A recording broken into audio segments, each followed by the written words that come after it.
Welcome to Aziz kitchen. அஸ்ஸலாமு அலைக்கும் friends. இன்றைக்கி நம்ம என்ன பார்க்க போகிறோன்னா, ஒரு ஸ்வீட் ரெசிபி, ஒரு ரிச்சான ஸ்வீட்டு. இதை நம்ம வீட்டிலலாம் செய்ய முடியாது, கடையில் தான் வாங்க முடியுன்ற ஒரு தாட்லேயே இருந்திருப்போம். என்ன ஸ்வீட்டுன்னு பார்த்தீங்கன்னா பன்னீர் ஜாமுன். இதை எப்படி சிம்பிளாக வீட்டிலே செய்கிறதுன்ட்டு இன்றைக்கி நான் செஞ்சு காமிக்க போகிறேன். அதுக்கு முன்னாடி வஜீஸ் கிச்சனை சப்ஸ்கிரைப் பண்ணாதவங்களாம் மறக்காமல் சப்ஸ்கிரைப் பண்ணிவிடுங்க.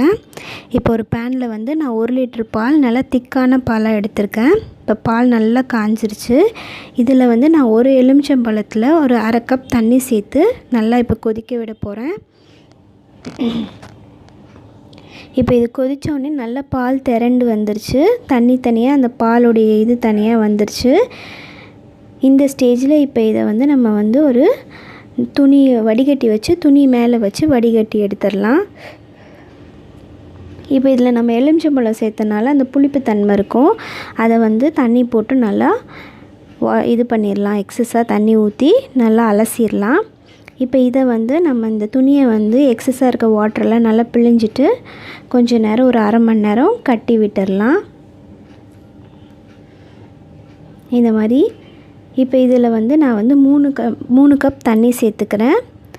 2 கப் சர்க்கரை சேர்த்துக்கிறேன் சுகர் சிரப்புக்காக. இப்போ இதை நல்லா கொதிச்சிட்ருக்கு. இந்த ஸ்டேஜில் 1/2 ஸ்பூன் ஏலக்காய் பொடி, ஒரு கைப்பிடி அளவுக்கு காஞ்ச ரோஜா இதழ்கள், இது கடையில் கேட்டாவே கிடைக்கும். இதையும் வாங்கி நல்லா கொதித்து விட்டுடலாம். இப்போ நம்ம ரெடி பண்ணி வச்சுருக்க அந்த பன்னீர் ரெடி ஆகிடுச்சு. நல்லா கெட்டியாகிடுச்சு, மாவு மாதிரி. இப்போ இதில் 1 ஸ்பூன் கார்ன்ஃப்ளவர், 1/2 ஸ்பூன் பால் பவுட்ரு சேர்த்துக்கிறேன். இப்போ இதை நல்லா பிசைஞ்சிடலாம். இதில் எக்ஸ்ட்ரா ஃப்ளேவருக்காகவும் கலருக்காகவும் நான் ரோஸ் எசன்ஸ் ஆட் பண்ணிக்கிறேன். இதையும் நல்லா பிசைஞ்சு மாவு பதத்துக்கு பிசைஞ்சு எடுத்துடலாம். நல்லா ஒரு 10 நிமிஷம் போல் பிசைஞ்சிங்கன்னா நல்லாயிரும். இந்த மாதிரி உருண்டையாக நீளமாகவோ இல்லை ரவுண்டாகவோ உங்களுக்கு என்ன ஷேப் விருப்பமோ அதை நம்ம உருட்டி வச்சுக்கலாம். நான் நீல ஷேப்பில் போடுறேன், ஓவல் ஷேப்பில். இப்போ உருண்டையெல்லாம் உருட்டியாச்சு. ரவுண்ட் ஷேப்பு, ஓவல் ஷேப்புன்னு நான் உருட்டி வச்சுருக்கேன். இப்போ நம்ம ரெடி பண்ணி வச்சுருக்க சுகர் சிரப்பில் இதை போட்டு நல்லா ஒரு 5 நிமிஷத்துலேருந்து 7 நிமிஷத்து வரைக்கும் கொதிக்க விட்டுடலாம். இது அப்படியே சைஸ் டபுள் ஆகிடுச்சு.